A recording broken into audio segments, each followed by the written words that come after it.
Merci, Monsieur Benchenouf. Enfin, ça devient redondant des annonces fleuves, comme ça, moi je dirais des annonces fleuves et des annonces populistes qui ne se reposent sur aucune logique. C'est-à-dire, quand vous faites une annonce, la racine, la sémantique de l'annonce, il faut que ça se repose sur quelque chose, logique. Il n'y a pas de logique. Il n'y a pas de logique. Voilà, il a décidé lors des conseils de ministres de remplacer, de substituer la langue française par la langue anglaise. Il a l'habitude, nous avons l'habitude, nous avons pris habitude, le peuple algérien en est témoin, a pris l'habitude de ce genre d'annonce fleuve. C'est-à-dire, j'en suis sûr que la majorité du peuple algérien pense que, c'est pas qu'il pense, c'est sûr et certain, un président, quand il fait des annonces pareilles, ça se repose sur n'importe quoi, ça devient quasiment, je dirais, des mensonges. C'est juste pour donner une certaine posture, je dirais.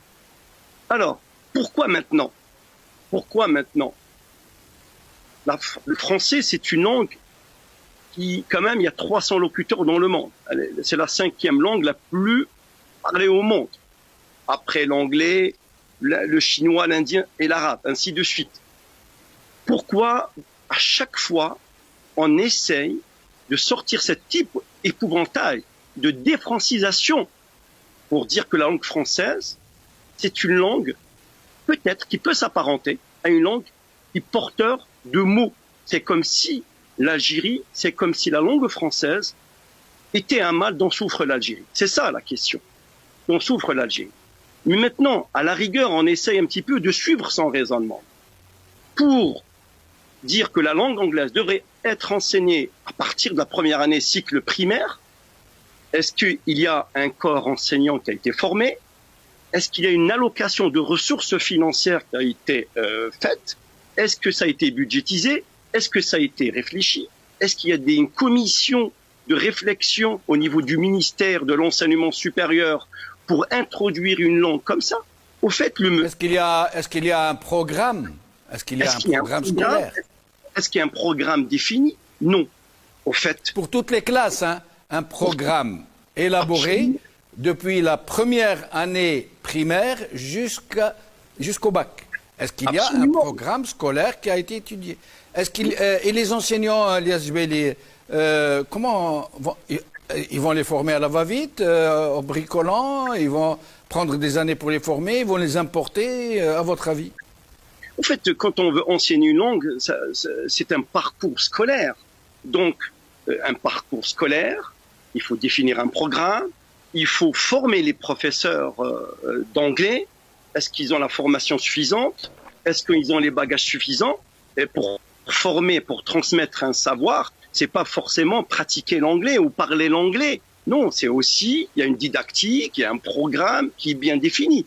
On a vu la preuve, nos étudiants, les étudiants qui commençaient par l'arabe, après ils bifurquent par le français, et quand ils rentrent à l'université, c'est pas moi qui le dis, hein, c'est Monsieur Amoura qui est syndicaliste, qui disait 60% des redoublements se passent à l'université. C'est-à-dire, vous commencez par une langue, après, quand vous rentrez à l'université, c'est une autre langue, donc il va falloir changer, s'adapter. C'est ça. Imaginons, ça c'est entre le français et l'arabe. Quand vous introduisez une autre langue, est-ce que c'est une langue qui va être adoptée, une langue après le français? Est-ce que vous voulez sanctionner le français? Mais ça c'est une mesure populiste, qu'on le veuille ou pas. C'est une arme de chantage. Vous voyez très bien quand le régime à sa tête, Monsieur Tebboune, qui à chaque fois qu'il nous ressort qui fait ce genre de manœuvre, forcément il y a un chantage. Donc Mais en quoi les autorités françaises pourraient-elles en souffrir? Ils pourraient lui dire oui, nous ça ne nous dérange pas.